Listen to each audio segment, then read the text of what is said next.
गृहिणींसाठी अतिशय उपयुक्त kitchen tips. Gravy चविष्ट होण्यासाठी तेलापेक्षा तुपाचा वापर करावा. तसेच ग्रेव्हीचा मसाला तयार करताना गॅस हा मंद ठेवा, ज्यामुळे रंग आणि स्वाद चांगला येईल.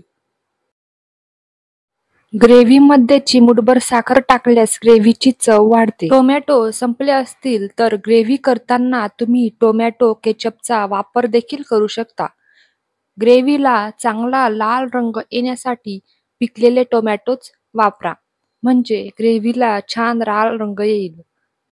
ग्रेव्हीचा रंग चांगला असावा यासाठी घरगुती अथवा चांगल्या गुणवत्तेचे मसाले देखील वापरू शकतो.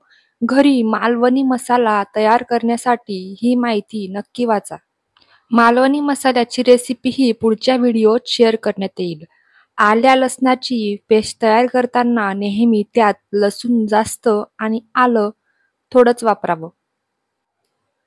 भाजीच्या रस्स्यात मीठ जास्त पडलं तर त्यात उकडलेला बटाटा टाकावा. 5 मिनिटांनी बटाटा काढून टाकावा. बटाटा खारटपणा शोषून घेतो आणि भाजीचा अथवा रश्श्याचा खारटपणा कमी होतो. करीची चव चांगली लागण्यासाठी ग्रेव्ही ही आदल्या दिवशी बनवावी. आदल्या दिवशी बनवल्यामुळे त्यामध्ये मसाले जास्त मुरतात आणि ग्रेव्हीची टेस्ट चांगली लागते.